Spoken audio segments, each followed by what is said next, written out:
Ada Mbak Dayu Ani. Selamat siang Mbak Dayu Ani. Siang, Mbak. Apa kabarnya nih hari ini?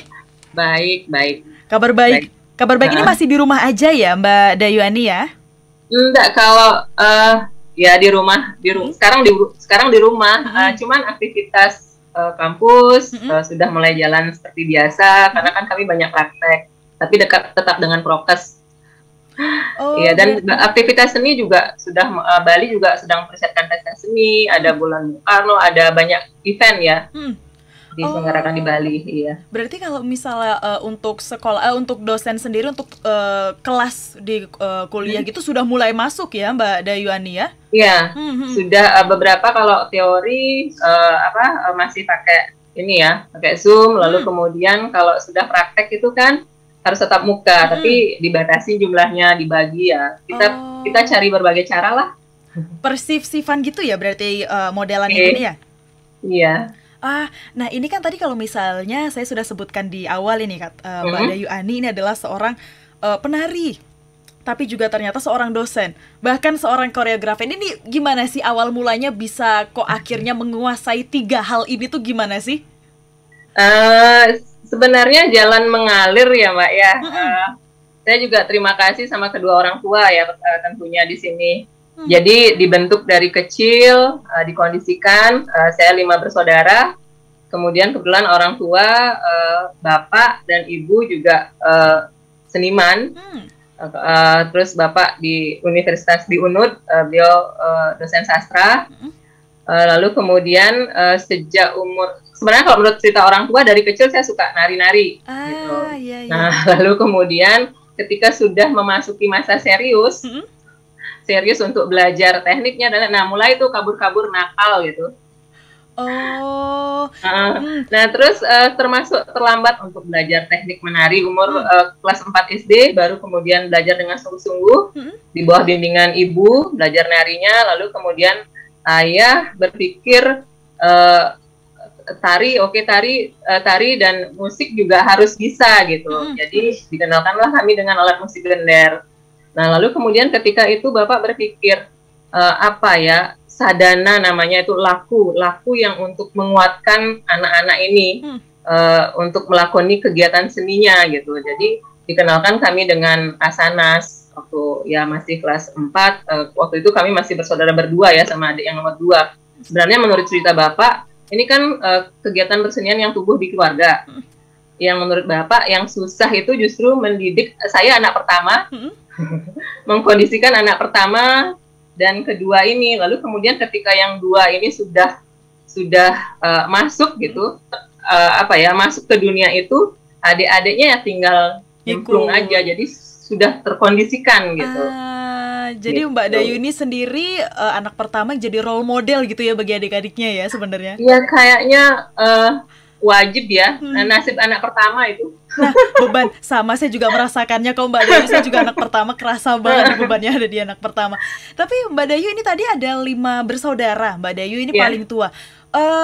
Kan tadi juga disebutkan kalau Bapak dan Ibu juga seorang seniman ini. Apakah memang dari Bapak dan Ibu mau mendorong anaknya udah deh jadi seniman aja deh biar nggak keluar-keluar lagi, atau biasanya kalau Bapak ibunya seniman, anaknya 5 atau anaknya berapa gitu pasti ada satu nih yang agak belok haluannya nih keluar dari seniman. Ada nggak nih Mbak Dayu?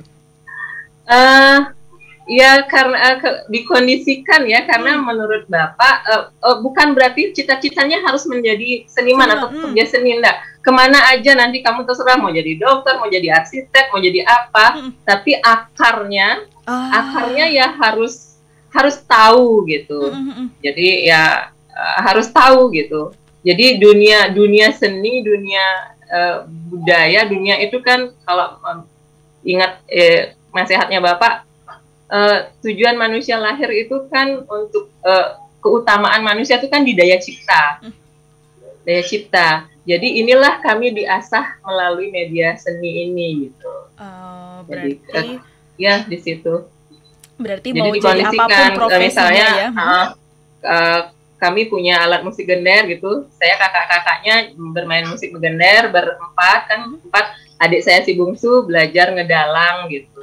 Jadi dipakai bekal di masa kanak-kanak, yang terserah nanti ketika sudah dewasa terserah mau kemana. Itu sebenarnya tujuan awalnya. Oh, pokoknya dibekali dulu aja nih ya, Mbak Oke. Dayu ya.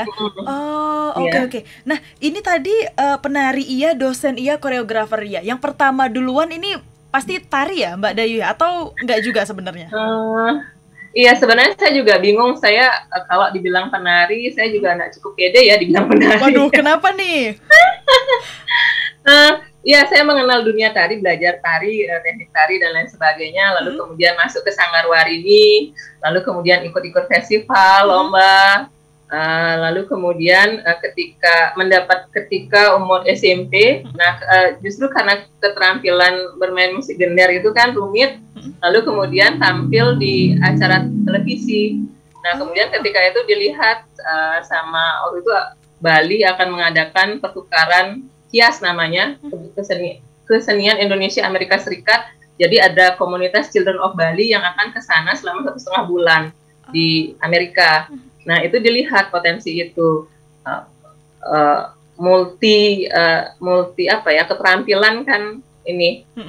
Nah, setelah itu balik ke Bali, lalu tiba-tiba tetangga dan semuanya itu nyerahin anaknya kan. Nah, lalu kemudian dia ngajar nari, lalu kemudian itu Bapak mengingatkan, ini mau cuman kalau menari pelestarian saja nggak cukup. Mungkin Bapak melihat potensi saya mungkin dulu saya nggak diam-diam gitu ya. Nah, di kreativitas, coba dong ajak anak-anak ini untuk berbuat sesuatu, membuat sesuatu gitu, jangan di pelestarian aja gitu. Nah, lalu kemudian Bapak mulai mengarahkan, diberinya saya berangkat dari lagu-lagu sekarare, gending-gending anak-anak, lalu kemudian dari teks-teks sederhana, sampai akhirnya kami membangun Sanggar Kreativitas Seni Budaya Bajur Sandi waktu itu namanya. Nah, di situ masih SMP ya saya, jadi di situ mulai diasah bakat mengkoreonya. Dari nggak paham kan, mengkoreonya mulai diasah di sana. Nah, kemudian ketika sudah mulai mau kuliah, ya Bapak mengarahkan ke Isi dan Pasar, ke STSI waktu itu namanya. Jadi diperdalam aja dunia penciptaan itu, perancangan. Yang penting itu perancangan, gitu nasihat Bapak ke saya gitu. Oke, berarti mengalir ya pertamanya. Iya, mengalir, dibentuk sama semesta lah. Wah, berarti dari situ terus akhirnya setelah apa tadi, pertukaran gitu ya, Mbak Dayu ya, akhirnya balik ke sini, anak-anaknya pada udah deh, coba deh belajar sama Mbak Dayu dulu gitu. Oke, boleh nih, berarti nanti kalau misal satu waktu saya datang ke Bali, ini ke tempat Mbak Dayu aja deh, kayaknya mau belajar tari sekalian mau diajarin koreografi juga kali ya Mbak Dayu ya. Dunia seni tari seperti itu. Tapi kalau kita berbicara tentang seni tari ini, dari Mbak Dayu sendiri ini sebenarnya bidang seni tari apa sih yang expertnya itu di bidang seni tari apa sih namanya, Mbak Dayu? Oke. Basicnya saya belajar tradisi ya. Tradisi pertama kali saya belajar, saya lahir di era kebiaran. Jadi kalau seni tari di Bali kan dulu ada yang era primitif, jadi tari-tarian yang memang lahir dari ritual, lalu kemudian masuk ke klasik, ada plegongan dan lain sebagainya, lalu kemudian ada era kebiar, itu kalau nggak salah angka tahunnya 1912-an, sampai sekarang masih kebiar itu masih berjaya. Lalu kemudian, saya lahir tahun 77. Nah, ketika pertama kali belajar, waktu itu ayah saya sedang gemar-gemarnya belajar musik ke kendang kebiar Trunojayo. Jadi ketika itu, ya mumpung Bapak belajar kendang Trunojayo, jadi anaknya, itu kan tarian ini ya, bebancihan istilahnya, jadi tari karakternya putra keras gitu, putra, tapi dibawakan oleh perempuan. Nah, di situ, itu tarian pertama yang saya kenal. Lalu kemudian setelah belajar nari itu, saya berkenalan dengan Ibu Alit Arini, Sanggarwarini. Kemudian di sanalah saya belajar mengembangkan bakat saya. Lalu kemudian ketika belajar bersama Bapak membangun komunitas Maha Bajra Sandi, karena arahnya ke kreativitas. Jadi yang mungkin itu istilahnya yang sekarang dibilang kontemporer ya, penciptaan. Tapi base-nya memang saya nggak bisa lepas dari apa yang saya pelajari dulu. Nah, bersyukurnya metode pengajaran Bapak dulu itu ya saya dibawa ke seniman-seniman yang seniman-seniman di desanya, langsung terjun ke desanya. Misalnya kalau mau cari pegambuhan gitu, diperkenalkan saya ke Padang Aji namanya, di sebuah desa di. Wah, sepertinya sinyal dari Mbak Dayu agak terputus-putus nih tadi menjelaskannya ini ya, halo Mbak Dayu. Halo Mbak Dayu. Ya. Nah, terus kemudian ketika harus belajar musik gender kalau klasik cari ke wilayah ke Tenganan dan lain-lain sebagainya, ada desa Ababi, diperdengarkan saya dengan gending-gending itu. Lalu ketika mencari kerumitannya, puncak klimaks kerumitannya di mana, belajar ke Sukawati. Jadi semua itu menjadi pengalaman estetis yang berguna untuk saya sekarang gitu. Jadi itulah yang membentuk saya sekarang. Saya juga ya, kalau istilah sekarang kan orang bilang kontemporer gitu. Ya bagi saya kontemporer ya perjalanan. Ya sudah, di sanalah saya sekarang gitu. Di perjalanan itu. Berarti dulu sambil berjalan, ini dari Bapak, dari keluarga juga bahkan langsung mengarahkan Mbak Dayu deh, kalau misalnya mau belajar yang A langsung ke yang paham tentang A banget, mau belajar tentang tari B yang ke B banget, seperti itu ya Mbak Dayu ya. Nah itu berapa lama belajar seperti itu Mbak Dayu? Lama ya, sampai sekarang juga masih loh. Belajar. Iya, sampai sekarang masih. Jadi masih ke ini, dan ini juga saya tularkan, metode ini juga saya tularkan ke anak-anak didik di Bumi Bajra, di komunitas kami. Lalu kemudian ada mahasiswa-mahasiswa, asal ada waktu ya beranjang sana ke seniman-seniman maestro-maestro kita kan bertebaran di mana-mana ya. Gitu. Berarti ini udah berapa tahun Mbak Dayu mendalami seni tari ini? Berapa tahun ya, dari SD, dari kecil lah, seumur saya 40-an ya. Wah, udah lama banget ya Mbak Dayu. Berarti memang udah pakem banget, udah paham banget nih soal seni tari ini. Nah, selama 40 tahun sekian gitu ya. Deh, kurang, masa dari lahir kan enggak ya. Berarti mungkin sekitar 30-an kali ya Mbak Dayu ya. Boleh. Boleh. Tapi kalau misalnya dari 30 tahun itu kan cukup lama juga nih Mbak Dayu. Nah, apa sih yang Mbak Dayu dapatkan selama mendalami seni tari ini 30 tahun ini tadi? Apa saja sih hal-hal unik yang Mbak Dayu dapatkan? Sekarang saya sampai pada titik bahwa menari itu adalah juga bagaimana kita mengharmoni tubuh ini dengan semesta ya, bagaimana berkomunikasi dengan semesta. Jadi kalau sebelumnya saya masih memang harus begitu tahapannya, jadi kita harus menguasai teknik dengan pasti gitu. Jadi ketika belajar tari klasik, tari klasik, tari kekebiaran, teknik itu memang harus kita kuasai. Lalu kemudian setelah itu apa? Ya sekarang pada fase itu bahwa menari adalah juga bagaimana mengharmoni tubuh. Tubuh kan juga dunia kecil ya. Kalau di Bali kita mengenal istilah buana alit, semesta ini buana agung. Bagaimana mengharmoni itu. Dan yang saya ingat, pesan dari Bapak bahwa menari adalah bukan sekedar liuk tubuh, tapi dia di dalamnya terdapat proses bagaimana membangun karakter jiwa anak-anak. Nah, ini yang membuat saya tertarik, lalu kemudian ya udah nggak bisa kabur dari dunia ini, tari, dunia koreografi ini. Bertemu dengan anak-anak. Biasanya setiap karya saya pasti selalu melibatkan anak-anak ya. Kemurnian energi mereka itu sebenarnya saya belajar dari mereka. Setiap proses itu saya selalu mendapatkan hal-hal baru dari mereka. Spontanitas mereka, ya gerak semuanya itu saya malah dapat dari anak-anak gitu, belajar dari mereka. Berarti bisa dibilang kalau anak-anak ini sebenarnya adalah guru dari Mbak Dayu sendiri ini ya? Ya, betul. Oke, Mbak Dayu, kita harus break lagi ya. Nanti kita akan ngobrol-ngobrol lagi. Dan untuk Anda sahabat Sonora, tetap bersama kami di Pesona Indonesia. Anda masih bersama kami di Sonora Network.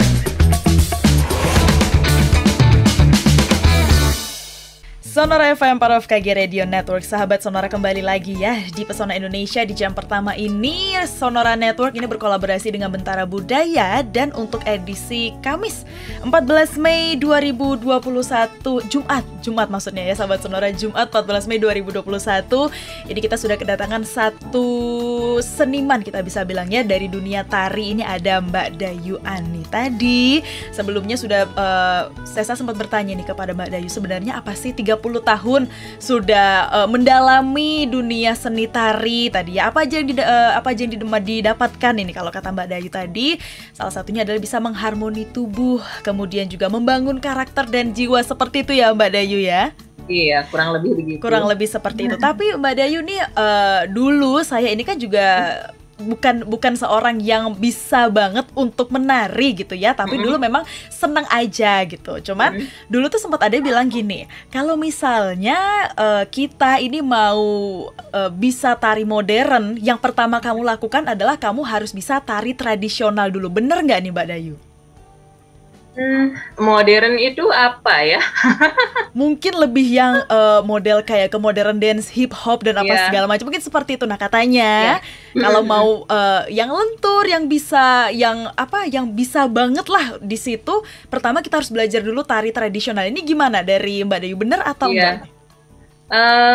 Seperti yang tadi kita bahas itu kan, tari tradisi, tari kekayaan kita itu kan sebagai akar ya. Baik, sebenarnya sih itu sah-sah saja. Memang kalau memang berangkatnya dari sana ya nggak masalah juga. Cuman alangkah baiknya kalau mengenal milik kita dulu sebagai bekal kan.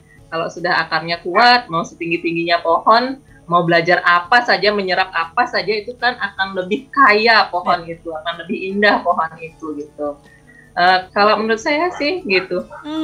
Berarti jadi memang alangkah baiknya kalau mengenal apa yang kita punya dulu, lalu kemudian silakan. Kalau sekarang kan lagi ngetren akrobatik tuh. Akrobatik. Jadi ya saya melihat gimana ya kalau tari. Sebenarnya kalau di Bali kan sudah ada akrobatik, anggaplah sangyang gitu kan. Tari sangyang itu kan cuman di sana ada unsur kransnya, jadi dia panjat pohon ngelayak itu melengkung di atas bambu gitu misalnya, cuman itu kan ada unsur kransnya. Kita punya juga itu, sudah punya di seni, di tradisi kita, di kesenian kita. Lalu sekarang anak-anak muda lagi gemar akrobatik itu, lalu kemudian saya pikir gimana ya kalau seni klasik kita bertemu dengan akrobatik itu, lalu kemudian dia melakukan eksperimen tubuh, masih perjalanan ini panjang, saya beri tajuk kenapa legong gitu misalnya. Jadi dia perlahan gitu, karena kan kontemporer itu kalau pinjam definisinya Pak Putu Wijaya, kontemporer itu kan juga termasuk seni tradisi, tapi yang dia sudah terbarukan karena konsep desa Kalepatre. Jadi Bali itu sebenarnya sudah kontemporer sejak dulu gitu. Kalau misalnya anggaplah kebiar itu kan pengaruh musik barat ya, kalau Pak Prof Bandem dan lain sebagainya mas. Jadi karena ngebiar di pertama, kalau musik Bali kan biasanya tidak diawali dengan gegap gempita gitu di awalnya. Nah itu kan bentuk toleransi, bentuk keterbukaan Bali, lalu kemudian meramunya menjadi Bali gitu. Bukan berarti fanatik ya, cuman ya artinya ya kita tampil dengan wajah kita, tapi kita asupannya ya boleh dari mana aja gitu. Memperkaya gitu ya berarti ya Mbak Dayu ya.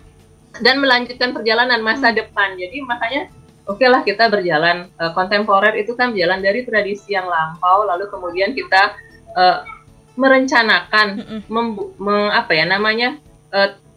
membentuk tradisi, melakukan perjalanan menuju tradisi yang akan datang. Jadi tradisi juga, tapi yang akan datang, kan visinya begitu. Nah, sekaranglah kita berbuat.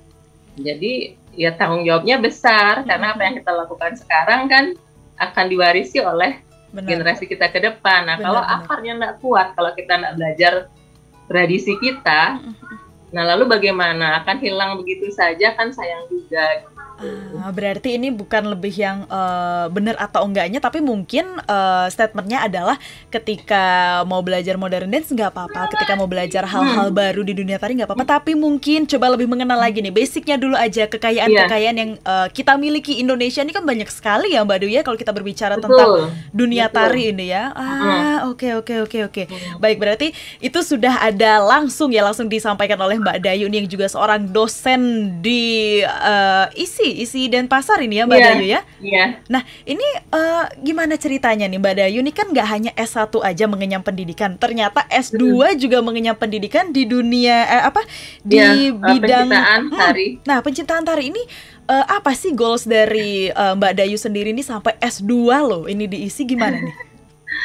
Sebenarnya ngalir aja ya, saya hidupnya ngalir gitu.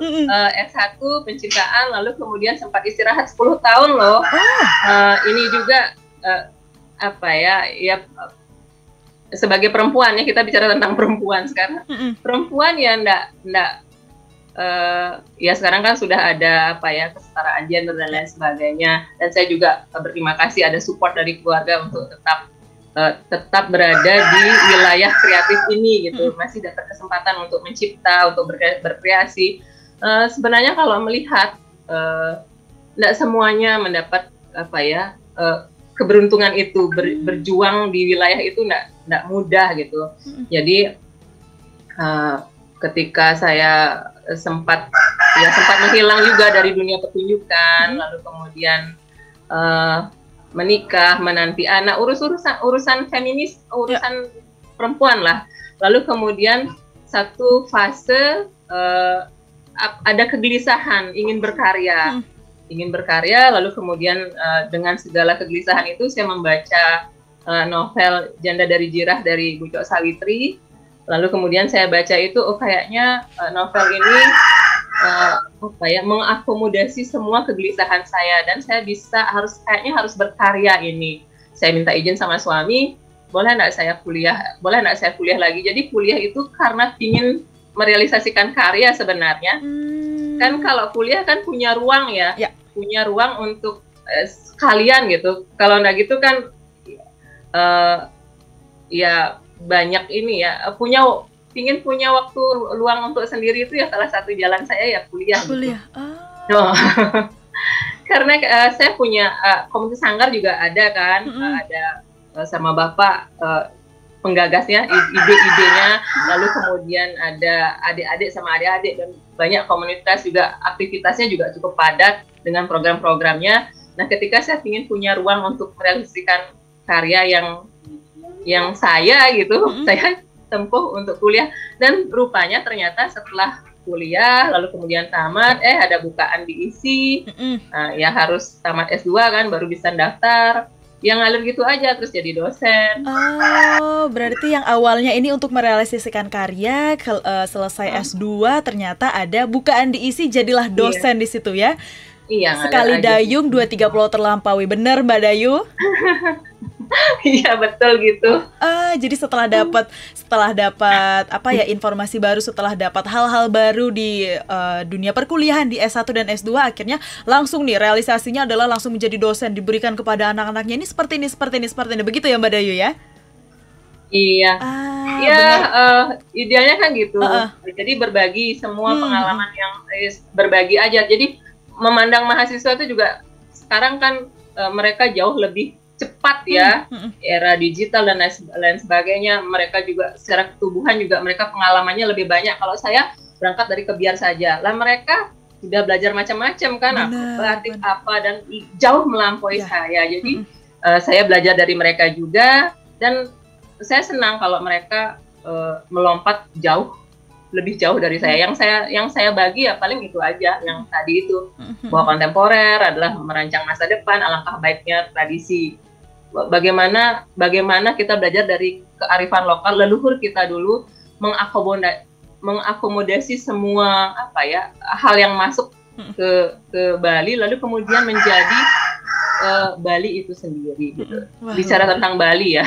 luar biasa sekali. Ini kelihatan banget ya, beda banget memang kalau ada unsur-unsur dosennya nih, sekalian nge-sharing, sekalian memberikan pembelajaran juga, informasi-informasi baru juga nih dari Mbak Dayu nih, langsung ke sahabat Sonora. Tapi Mbak Dayu, kita break lagi, nanti kita akan ngobrol-ngobrol lagi ya. Dan untuk Anda sahabat Sonora, silahkan tetap bersama kami di Sonora FM, part of KG Radio Network.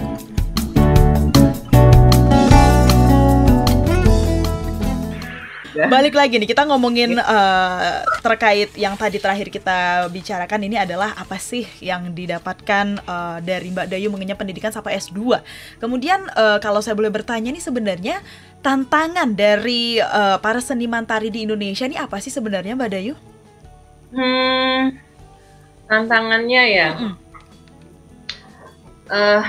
kalau itu makanya tadi saya bilang malu dibilang jadi penari ya, karena kan nggak intens gitu, nggak mampu seperti Mas Eko atau Mas Rianto yang intens, yang terus menari gitu, punya agenda rutin menjaga ketubuhan gitu. Satu, dia karena mediumnya tubuh, dia harus intens mengasah skillnya. Lalu kemudian yang paling ini menurut saya di manajemen ya. Manajemen. Jadi seniman tari itu kan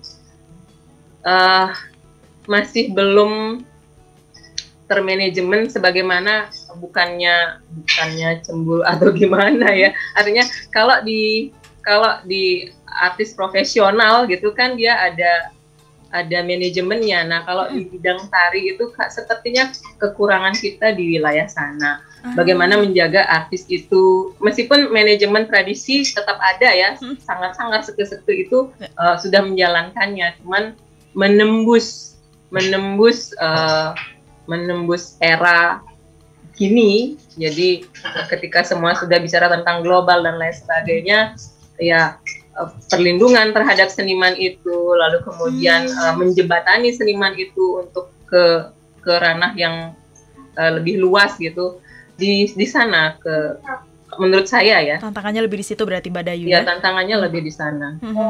Tapi dari setiap tantangan ini pastikan ada hal-hal yang sudah dilewati, hal-hal yang sudah dilalui, yang bahkan menghasilkan sebuah karya yang luar biasa. Dan ini sebelum saya berbincang banyak ini dengan Mbak Dayu, semalam ini sempat cari-cari tahu juga informasi tentang Mbak Dayu ini siapa sih sebenarnya. Dan ternyata saya mendapatkan informasi kalau ternyata Mbak Dayu ini pernah ikut dalam proyek koreografi tari ya. Ini untuk film skala niskala atau The Scene and Unseen.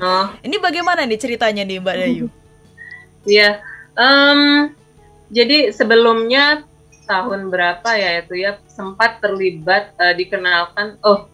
Awal mulanya sekali saya berterima kasih sama Ibu Rucina ya di sini mengenalkan kami sama Bapak Garin Nugroho, Mas Garin waktu itu terlibat di produksi Anak Nusantara. Itu adik-adik saya yang jadi bintangnya. Jadi saya menemani dia. Lalu kemudian ketika Mas Garin lagi kembali ke Bali, kemudian beliaunya ingin bikin film judulnya Under the Tree.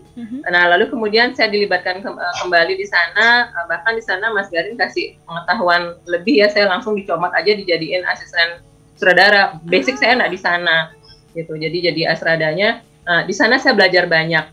Lalu kemudian waktu itu Kamila Andini, putri beliau, masih kuliah di luar. Jadi jarak umur kami kalau nggak salah 10 tahunan ya. Jadi lalu kemudian selang berapa waktu Kamila sudah selesai kuliahnya, lalu kemudian ke Bali, mampir ke rumah.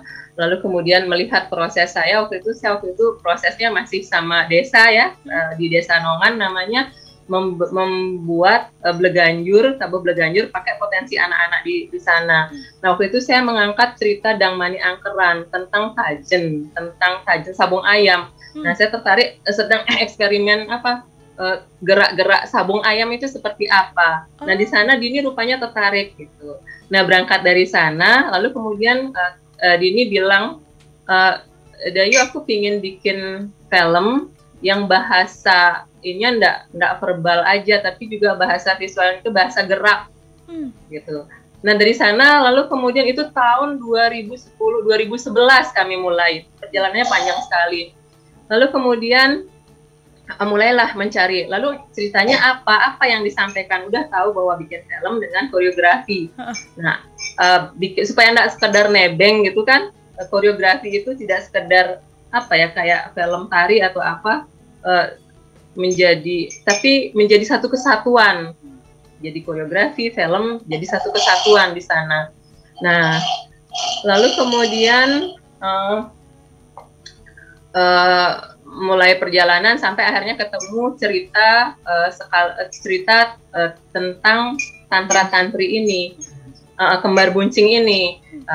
Ketemu cerita kembar buncing, lalu kemudian Camilla, Dini mencari alurnya, sebab akibatnya supaya tari itu bisa benar-benar masuk di sana. Lalu kemudian Dini riset tentang ya kan satu-satunya kan harus sakit, ya sakit apa yang perlahan. Ini anak saya dia nongol. Nongol nih, masuk juga nih ke YouTube channelnya Sonora nih.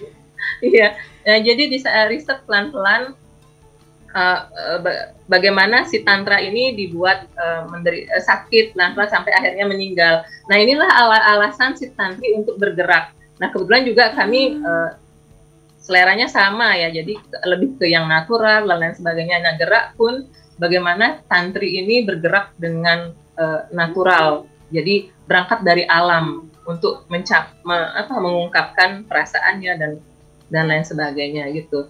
Itu lama dari Camilla belum menikah, saya belum punya anak, sampai akhirnya karena ini Camilla memutuskan untuk kursus penulisan skrip lagi ke Paris kalau nggak salah. Saya memutuskan kuliah S2 itu, akhirnya ya di jeda itu loh, terjeda itu, lalu kemudian sampai akhirnya terbangun ceritanya pelan-pelan.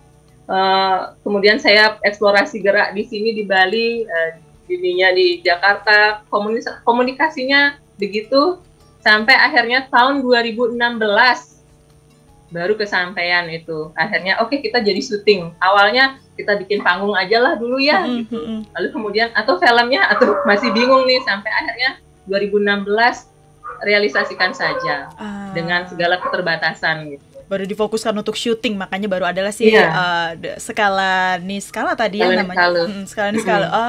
Oke.